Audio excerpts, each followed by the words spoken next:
The views and opinions expressed on any program are those of the producers and/or the persons appearing on the program and do not necessarily reflect the views and opinions of FRC Media, Bristol Community College, or the City of Fall River.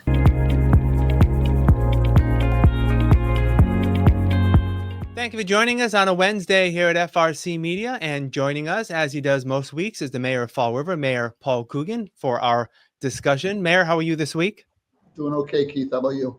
I am doing well. I want to start with what ended up being, I guess, sort of an eventful holiday weekend beginning last Thursday.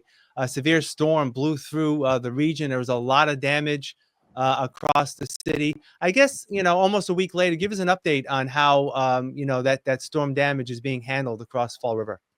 I'm pretty sure we obviously had a vendor in here, Northeast Tree Service, which helped us. Fall River took a real whack compared to what I can hear from other communities. We had trees down everywhere.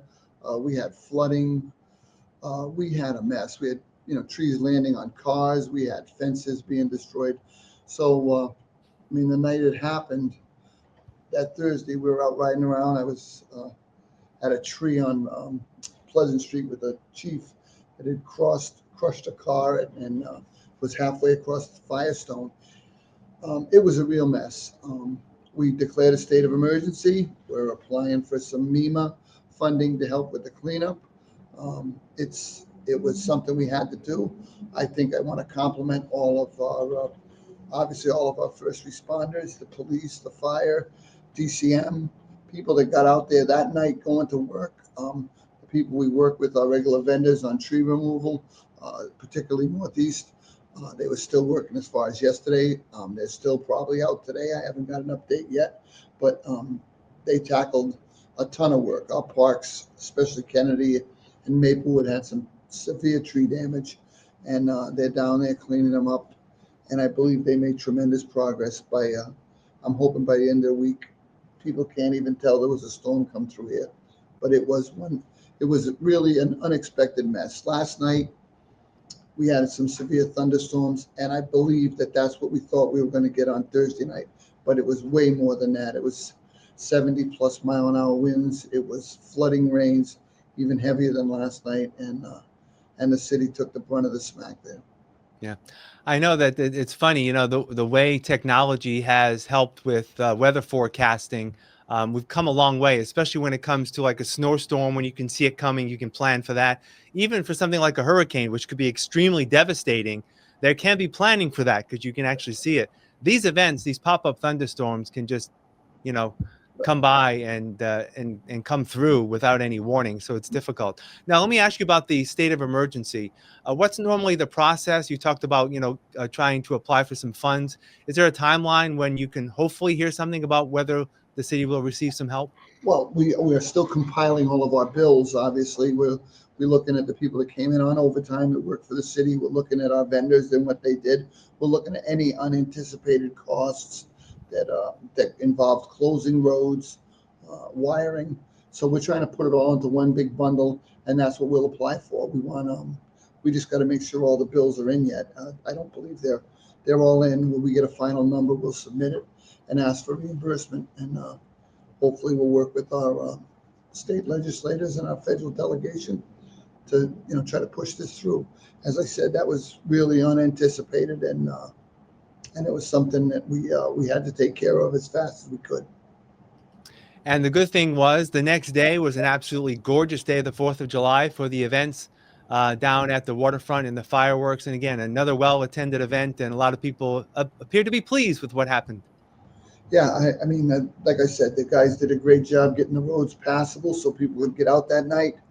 I don't know, but I've been told it was probably the biggest crowd we've ever had on the waterfront.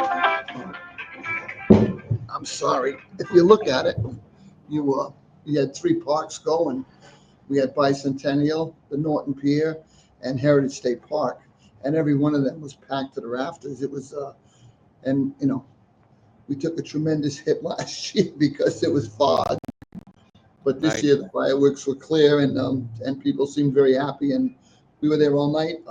No arrests, no trouble, and it was great to see. I really I appreciate the people in Fall River that come out and enjoyed an evening on the waterfront. The next morning, myself and a number of other volunteers went right up and down that pier, cleaning it up and making sure all the litter was out of there. And by 9:30 or 10 o'clock, you couldn't even tell there was an event there. So that's the way we like to do things. We like to return it to where it was. And it was, again, people volunteered to help come clean up. I got to thank Sam Barboza, the event coordinator for the city. She did a great job. And again, police, fire. I mean, people don't know the unsung work that the fire department did. That at one point that barge started drifting, and the anchor wasn't holding, and the fire department came through in a big way. I think it was Neil Furtado out there that really spurred them to pull that barge back to where the fireworks could go off, or the whole thing could have gone sideways. But this is the kind of team we have in Fall River: fire, police, DCM, EMS, EMA. They all pitch in when there's a big event. So when there's a big catastrophe, and they pull these events together, and they do a great job. And I'm very appreciative of them. A lot of people don't see, aren't fortunate enough to see all the things I see, but when you hear those radios crackling and people going back and forth, those are people making sure the citizens are safe and things are going off without a hitch. Yeah. And that's what it's all about, making sure the people are safe. And again, if you don't hear anything and you're there enjoying it, then that's the best of all worlds, right? Absolutely. All right, I want to shift gears. Yesterday, the Secretary of Housing and Livable Communities, Ed Augustus, was in Fall River visiting with yourself, the state legislative delegation, and the Fall River Housing Authority to talk housing in Fall River. I know you've talked about this before when it comes to public housing. The Housing Authority has sort of like two pots of housing, one that is federally operated and funded and one that's state funded. And the way vacancies are filled are different. On the federal side, the Housing Authority can sort of give preference and priority to Fall River residents, where on the state side, it's a little different, where anyone in the Commonwealth can actually seek those openings. I know you have mentioned this in the past, trying to change that. Yeah, I think that's one of the outrages of the system. If you look at what the secretary was saying, who is a good guy and former city manager of Worcester, knows how it works. You literally, he was talking about yesterday, have 100 communities in Massachusetts which don't have a housing authority per se. So those people and others are all on the Fall River housing list. And when people in Fall River say, well, we need more apartments, there's no guarantee people in Fall River are getting them. If you heard the examples yesterday, and I know you were there, Keith, they talked about someone from Agawam or someone from Springfield, being put on call to be next in line for an apartment in Maple Gardens. Are they gonna uproot their family and move from Agawam to Fall River for a housing unit? It's not likely, but if they do, they bump Fall River people out, and that's what we were trying to say. I really didn't want to. I spoke up a little bit, but I want that addressed. I really would love to see a preference for Fall River residents to go into the Fall River units. To me, it makes sense. And these other communities that don't have a housing authority, let them get a voucher or a Section 8 or something, not Section 8 federal, but a voucher of some kind from the state to stay in their communities and help them with the rent, if that's what we need to do. But to bump Fall River people off a Fall River Housing Authority list because somebody from Northampton or Ludlow wants to come and take an apartment just doesn't make sense to me, and I still have trouble understanding it. Yeah, but fortunately, in Fall River's case, most of the public housing is under the federal umbrella. So, I believe Kevin Spardella said, 12%, I believe, of Fall River's public housing is on that state level, but it is still an issue. All right, Yeah, finally this week. Yeah. Go ahead. I'm sorry.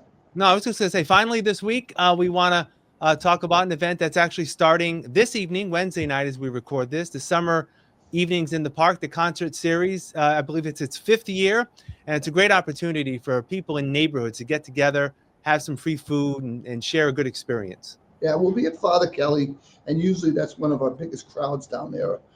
It's It's food, it's games, it's music.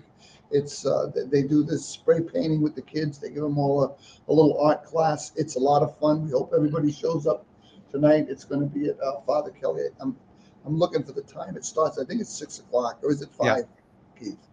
Yeah, 5:30, 6 o'clock. You're right. Yeah. So just show up tonight, and we'll see you all at Father Kelly. Yep, absolutely. And finally, Mayor, this is what finally now.